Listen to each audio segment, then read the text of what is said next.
Hello everyone, myself Paritosh Pankaj and I have secured All India rank 142 in Civil Services Examination 2019. I have been allocated Indian Police Service. First of all, I would like to say thanks to Amit Sinha sir, whose constant support and mentorship helped me a lot in this successful journey. So thanks Amit sir from the bottom of my heart. And I will share some of my moments and journey experiences with you, uh, with Amit Sinha sir, and we'll tell about the strategy, especially for means, in this brief video. And I will tell you why to join any test series and what are the points you should take into consideration before joining any test series. तो Amit Sinha sir को मैं 2016 से जानता हूँ। 2016 में मैंने पहला attempt दिया था और उस साल जब मैंने प्रीलिम्स दिया था तो उससे पहले मैं मेंस की कुछ खास तैयारी नहीं कर पाया था, क्योंकि जब मैं 2015 में तैयारी करने आया था तो ऑलरेडी अक्टूबर में आया था। तो उसके बाद जो मेरी तैयारी थी वो मेनली जो स्टैटिक सब्जेक्ट्स थी उनकी थी और प्रीलिम्स फोकस थी, स्पेशली आफ्टर फरवरी। तो जब मेरा प्रीलिम्स क्लियर हो गया और मेरे को पता चल गया कि प्रीलिम्स अच्छे से क्लियर होने वाला है, तो मैं एक मेंस टेस्ट सीरीज़ की तलाश कर रहा था, जहाँ पे मैं कुछ चीज़ें सोच रहा था। एक्चुअली में कोई आइडिया नहीं था शुरू में कि कौन सी टेस्ट सीरीज़ ज्वाइन करनी है। तो मेरे एक कॉलेज सीनियर थे सुरवेंदु ठाकुर सर, उन्होंने मेरे को बताया था कि सर अमित सिन्हा सर की जो क्लासेस है, उस समय एआई नाम हुआ करता था, एकॉर्ड एडमिनिस्ट्रेटिव इंस्टीट्यूट। तो उन्होंने वो नया इंस्टीट्यूट खोला था, तो मेरे सर ने सजेस्ट किया कि तुम वहाँ जाके ज्वाइन कर लो, वो बहुत अच्छा टेस्ट सीरीज़ भी होगा और they are very good human being also. तो मैं गया एआई में टेस्ट सीरीज़ ज्वाइन कर लिया और मुझे कोई आइडिया नहीं था मेंस में कैसे आंसर लिखते हैं। तो मैं आपको जस्ट ऐसे ही बताना चाहता हूँ कि पहले ईयर का एक्सपीरियंस जानना आपको ज़रूरी होता है, क्योंकि पहले ईयर में ही हम डायलेमा में होते हैं और एक बार जब हमको थोड़ा आइडिया लग जाता है तो उसके बाद हम काफ़ी चीज़ों को खुद ही एनालाइज़ कर पाते हैं। तो फर्स्ट अटेम्प्ट में जब मैं गया तो मैंने टेस्ट सीरीज़ ज्वाइन किया और जब मैं पहला टेस्ट दिया तो मैंने बस 12 क्वेश्चन लिखे थे। 3 घंटे का टाइम लेके मैंने बस 12 क्वेश्चन लिखा और जब मार्क्स आए तो उसी हिसाब से आए थे, around 53-54 marks, 53 marks I remember आए थे। उतने भी आने चाहिए थे अगर आप 12 क्वेश्चन अटेम्प्ट कर रहे हैं। तो मैं तो डिसअपॉइंट हो गया कि इतने में तो मैं आउट ऑफ लिस्ट रहूँगा, मतलब सिलेक्शन मेंस में सिलेक्शन का चांस नहीं था। तो मैं थोड़ा डिप्रेस हुआ। फिर मैंने दूसरा टेस्ट दिया तो भी मैं 13-14 क्वेश्चन लिखने लगा, 13 क्वेश्चन लिखा और फिर भी मार्क्स बहुत ख़राब आ रहे थे। तो मैं पर्सनली सर से मिला कि सर ऐसा बात है कि मैं पहला अटेम्प्ट दे रहा हूँ और क्या करना चाहिए, ऐसी हालत है। तो मैं जैसे सोच रहा था कि शायद रिस्पॉन्स आए ना आए, क्योंकि इतना बड़ा कोचिंग है तो हर इंडिविजुअल स्टूडेंट को गाइड करना थोड़ा मुश्किल होता है सारे टीचर्स के लिए। पर आप बिलीव नहीं करेंगे कि अमित सिन्हा सर ने मेरी कॉपी निकलवाई और उन्होंने कॉपी को देखा, एक-एक क्वेश्चन को देखा और उसमें उन्होंने बताया कि मैंने कितना ओवर राइट किया है। एक 12.5 नंबर का क्वेश्चन होता था उस समय। तो उस समय 4 अगर पेज सर दिए तो मैं 4 पेज को एकदम अच्छे से भर-भर के लिख के आया था और एक क्वेश्चन में अराउंड 550 वर्ड्स लिख के आता था, जो कि मैक्सिमम वर्ड लिमिट होता था 200 वर्ड्स फॉर 12.5 मार्क्स क्वेश्चन। तो फिर सर ने कुछ चीज़ें बताई, फिर क्या करना है, क्या करना है। तो बहुत अच्छे से उन्होंने एंटरटेन किया और मेरे को लगा कि हाँ, मैं ओवरराइट तो कर ही रहा हूँ, उसमें डाउट नहीं है और कैसे आगे प्रोसीड करना है। फिर अगला टेस्ट दिया तो उसमें करीब 14-15 क्वेश्चन हुए। ऐसे करते-करते लास्ट में मैं 19 क्वेश्चन, 20 क्वेश्चन भी किसी-किसी पेपर में कंप्लीट करके आया। लेकिन जब मैं फाइनल एग्ज़ाम देने गया तो आप ट्रस्ट करिए कि मैंने सारे के सारे पेपर में सारे क्वेश्चन अटेम्प्ट किए थे, एक्सेप्ट जीएस पेपर 2, जिसमें एक क्वेश्चन था मैकब्राइड कमीशन का, जो कि मुझे बिल्कुल नहीं आता था, तो मैंने वो छोड़ा था। तो ये बस 3 महीने की जर्नी थी। ये 3 महीने में मैंने एक 12 क्वेश्चन से 20 क्वेश्चन का सफ़र तय किया और मेरे को पता चल गया कि कैसे पेपर को हैंडल करना, और मैंने फर्स्ट अटेम्प्ट में मेंस क्लियर किया।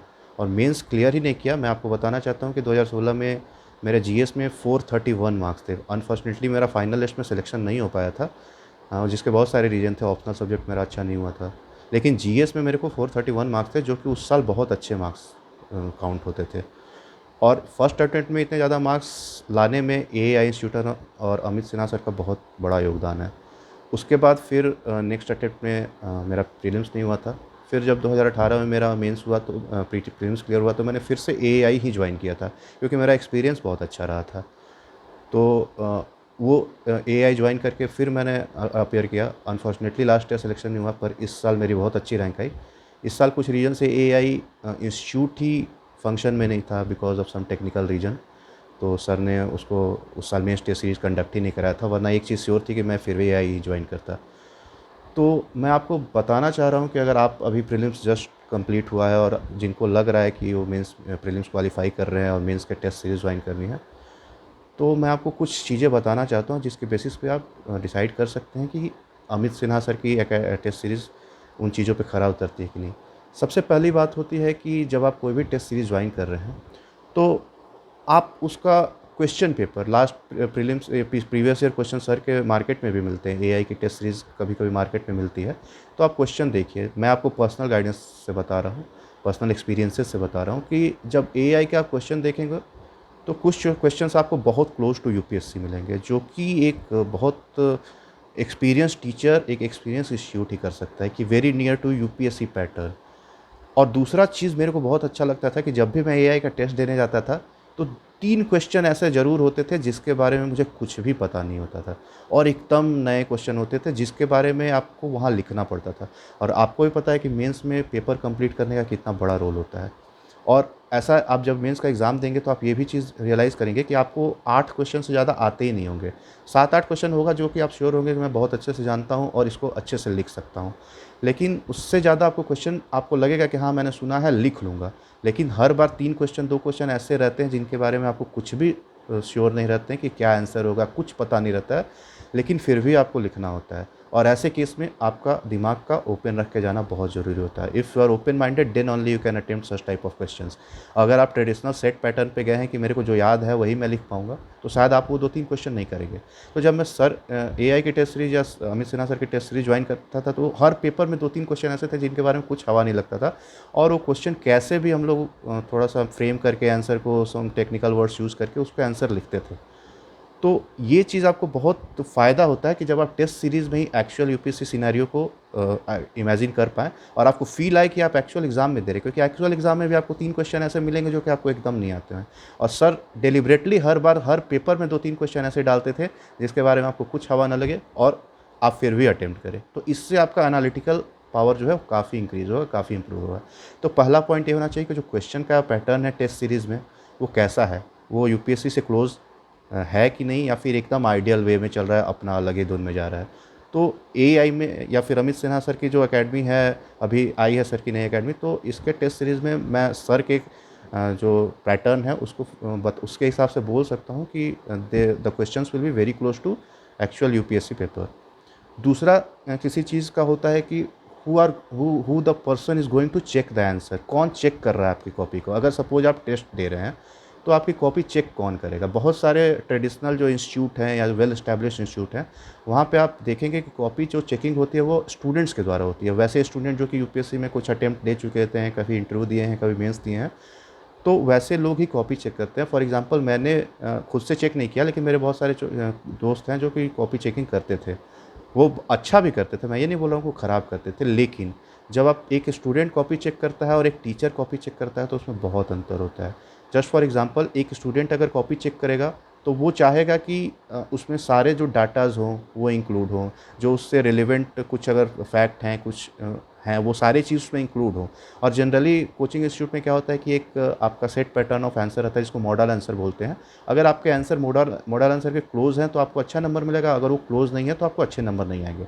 तो बहुत बार आप देखते होंगे कि टेस्ट सीरीज़ में बहुत लोगों के बहुत अच्छे नंबर आते हैं, पर उनका यूपीएससी का एग्ज़ाम मेंस क्लियर नहीं हो पाता है। तो इसका यही रीज़न है। दूसरा, बहुत सारे आप स्टूडेंट ऐसे देखते होंगे जिनका यूपीएससी में बहुत अच्छा नंबर आता है, मेंस हर बार क्लियर होता है, लेकिन टेस्ट सीरीज़ में उनका बहुत अच्छा नंबर नहीं आता। तो ये डिफ़रेंस इसी के चलते आता है कि आपका आंसर मॉडल आंसर के कितना क्लोज़ है, स्पेशली दोज़ एस्टैब्लिश्ड इंस्टीट्यूट्स, उनके मॉडल आंसर से आपने जो आंसर किया वो कितना क्लोज़ है।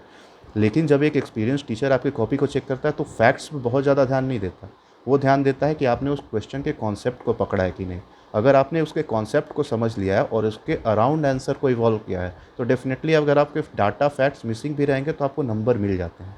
ये चीज़ एआई में था। एआई में जो कॉपी चेक होती थी, अमित सिन्हा सर खुद करते थे और जो सर के कलीग्स थे वो सब लोग मिलके कॉपी चेक करते थे।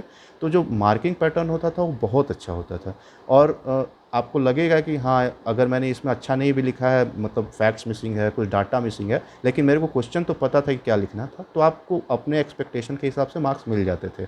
और एक्चुअल यूपीएससी के एग्ज़ाम में भी ऐसा ही होता है, क्योंकि वहाँ प्रोफेसर्स कॉपी चेक कर रहे होते हैं और उनको बहुत सारा एक्सपीरियंस होता है। तो वो एक क्वेश्चन को आपको देख के ही पता कर लेंगे कि आपको कॉन्सेप्ट आता है कि नहीं, या फिर आप बस एक रट्टा लगा के आए हैं और सारा डाटा और फैक्ट्स भरे हुए हैं अपने आंसर में। तो दूसरा चीज़ ये होता है कि कौन कॉपी चेक कर रहा है। तीसरा चीज़ होता है कि आप अपने मेंटोर से कितने ज़्यादा क्लोज़ हैं, आप आपके लिए अप्रोचेबल हैं कि नहीं, आप उनसे बात कर सकते हैं कि नहीं। तो इस चीज़ में भी अमित सिन्हा सर का मैं पर्सनली बहुत बहुत थैंक्स बोलना चाहूँगा, क्योंकि मेरे को अच्छे से याद है सर ने इतना टाइम दिया है पर्सनली मेरे को, और मेरे को ही नहीं, मेरे से सर के ऐसी कोई नहीं थी कि पहले से कोई जान पहचान थी, ऐसा नहीं है। सारे स्टूडेंट्स जो भी सर से कंसल्ट करते थे स्पेशली 1 घंटा 1.5 घंटा टाइम दिया है, पर्सनली टाइम दिया है। और जब किसी कोचिंग इंस्टीट्यूट का डायरेक्टर या फिर मेंटर आपको इतना टाइम दे रहा हो, तो डेफिनेटली ये हेल्प करता है आपके प्रिपरेशन में। तो ये चीज़ बहुत ऐसे इम्पॉर्टेंट हो जाती है, क्योंकि अगर आप कहीं टेस्ट सीरीज़ ज्वाइन कर रहे हैं और आपका परफॉर्मेंस अच्छा नहीं रह रहा है, इंस्टीट्यूट बहुत अच्छा है, आप इंस्टीट्यूट पे ब्लेम नहीं कर सकते, पर आपका पर्सनल परफॉर्मेंस अच्छा नहीं हो रहा है, तो आप खोजते हैं कि मैं गलत कहाँ हूँ। और इसके लिए कोई एक्सपीरियंस टीचर, और ख़ास करके जिसने आपकी कॉपी चेक की है, अगर वो खुद आपको बताए कि आपने यहाँ गलती की है, तो आपका कॉन्फिडेंस भी बढ़ता है और आपको आइडिया भी लगता है कि आप गलती क्या कर रहे हैं और कैसे उसको सुधारना है। तो इस चीज़ में ये बहुत अच्छा है। मैं एक एग्ज़ाम्पल आपको देना चाहूँगा कि एक बार ऐसे ही हुआ था कि मैं एथिक्स का टेस्ट देके आया था। मेरे को एथिक्स केस स्टडी में थोड़ा डाउट हो गया था कि कुछ क्वेश्चन के पैटर्न होते हैं, जैसे फॉर एग्ज़ाम्पल एथिक्स में पैटर्न होता है कि what options available to you in this case. तो उसमें होता है कि, और कभी-कभी आता है कि which option is best suitable as per your action. तो ऐसे में क्या होता है कि आपको अप्रोच पता होना चाहिए कि आप सारे क्वेश्चन को, सारे ऑप्शन को डील करना है, या फिर सारे को बस डील में करके लास्ट बेस्ट पॉसिबल ऑप्शन निकालना है। तो मेरे मन में बहुत तरह के डाउट थे, तो मैंने क्या किया कि सर को फ़ोन किया, और मेरे को बहुत अच्छे से याद है 1.5 घंटे मेरी सर से बात हुई थी। 1 से 1.5 घंटे के बीच में कुछ बात हुई थी, और मेरे को जितना डाउट था, और एग्ज़ाम से मुश्किल से 10 दिन पहले की बात है, जब टेस्ट सीरीज़ ओवर हो चुके थे और सारे लास्ट टेस्ट भी मैं दे चुका था। और 10 दिन पहले सर ने जो बताया कि नहीं, इस क्वेश्चन को आप ऐसे अप्रोच करेंगे, अगर ये क्वेश्चन का लैंग्वेज ऐसे रहेगा तो इसको आपको ऐसे अप्रोच करना है। तो जो डाउट था वो एग्ज़ाम के 10 दिन पहले, और वो भी इतने बड़े लेवल पे सॉल्व होना, ये बहुत बड़ा बात थी, और इसका हेल्प मिला। मतलब मेंस में मैं काफ़ी बार देख सकता हूँ कि जो आपको, आपका एक कॉन्फिडेंस लेवल होना चाहिए, वो मैं हर बार पहुँच चुका था। तो मेंस मेरा कभी रुका नहीं था। तो इसके लिए मैं, मतलब कंट्रीब्यूशन के लिए सर को थैंक्स बोलना चाहता हूँ। चौथा होता है, और जो द मोस्ट इम्पॉर्टेंट थी, डिस्कशन क्लास। कोई भी टेस्ट अगर आप दे रहे हैं तो उस टेस्ट में डिस्कशन क्लास का बहुत बड़ा रोल होता है। तो जब मैं सर के डिस्कशन क्लासेस करता था, तो अमित सिन्हा सर की क्लास थी, उसके अलावा और भी फैकल्टीज़ थी, उनकी भी क्लास थी। तो एआई का डिस्कशन बहुत ज़्यादा अच्छा होता था, बहुत एक्सटेंसिव डिस्कशन होता था, 5 घंटे 6 घंटे का डिस्कशन क्लास होता था। और अगर सिक्योरिटी की कोई कोई एक क्वेश्चन सिक्योरिटी से रिलेटेड है, तो ऐसा नहीं है कि वो बस क्वेश्चन में क्या लिखना है वो बताया जाता था। बेसिकली आपको उस 6 घंटे में, मतलब आपको पूरा सिक्योरिटी क्लियर हो जाता था कि हाँ, आप अगर आप, और बहुत बार आपको वो सब चीज़ें सीधे एग्ज़ाम में याद आती है। जैसे कोई कमेटी का नाम, कोठारी कमीशन, ये सब आप पढ़े होते हैं, लेकिन अगर आप एक बार डिस्कशन में ये सुन लेते हैं कि एजुकेशन का जब भी आएगा तो मेरे को कोठारी कमीशन रिकमेंड करना है या फिर उसका लिखना है। या फिर अगर आपको, मेरे को अच्छे से याद है कि जब इंडिया म्यांमार का सिक्योरिटी इशू था, तो सर ने क्लास में डिस्कस किया था, और वो आज तक मेरे दिमाग में छपा हुआ है वो चीज़। तो जब भी म्यांमार से रिलेटेड सिक्योरिटी क्वेश्चन आएगा तो मेरे को अभी भी लिख सकता हूँ। तो डिस्कशन क्लासेस बहुत इंपॉर्टेंट होते हैं। तो जो सर का डिस्कशन क्लास होता था, उसका तो स्पेशल क्रेडिट मैं देना चाहूँगा कि वो डिस्कशन क्लास बहुत होता था। और अगर आप टेस्ट दे रहे हैं तो मैं आपसे एकदम गुजारिश करूँगा कि आप वो डिस्कशन क्लास को ज़रूर से ज़रूर अटेंड करें। अब तो ये ऑनलाइन मीडियम में भी मिल जाता है, लेकिन अगर ऑफ़लाइन में पॉसिबल हो पाया तो आप ऑफ़लाइन में जाके करेंगे, वरना ऑनलाइन तो आपके पास रहेगा ही। तो ये जो टोटल 3-4 चीज़ें होती हैं, इनके बेसिस पे आपको एक टेस्ट सीरीज़ डिसाइड करनी होती है। टेस्ट सीरीज़ छोटे इंस्टीट्यूशन या फिर जो बहुत बड़े ऑर्गेनाइज़्ड या बहुत बड़े इंस्टीट्यूशन हैं, वहाँ ज्वाइन करने का कुछ फ़ायदा है तो नुकसान भी है। लेकिन छोटे इंस्टीट्यूट में अगर आप ज्वाइन करते हैं तो आपको फ़ायदा ये होता है कि आपको ईज़िली एक्सेस होता है मेंटोर्स के लिए, जो डायरेक्टर्स हैं उनके पास जाने का। कभी भी कोई डाउट आया तो वो आपको पर्सनल लेवल पे हेल्प करेंगे, आपके पास उनका फ़ोन नंबर रहेगा। जब भी आप किसी डाउट में रहेंगे तो आप उनको कॉन्टैक्ट कर सकते हैं और वो लोग आपका क्यूरीज़ सॉल्व करेंगे। तो अभी मेरे को पता चला है कि अमित सिन्हा सर मेंस 2020 के लिए एक टेस्ट सीरीज़ भी इस बार शुरू करने वाले हैं, अमित सिन्हा आईएएस अकेडमी पे। तो मैं आपसे अपील करूँगा, यार आपसे बोलूँगा कि अगर आप एक टेस्ट सीरीज़ को ज्वाइन कर सकते हैं, और मेरा पर्सनल एक्सपीरियंस है, और मैं फुल क्रेडिट देना चाहता हूँ for GS Amit Sinha sir को, और आलोक सर थे उनको मैं भी स्पेशल रूप से थैंक्स बोलना चाहूँगा। और my best wishes are there to you for your mains 2020 and to Amit Sinha IAS Academy। Thank you very much.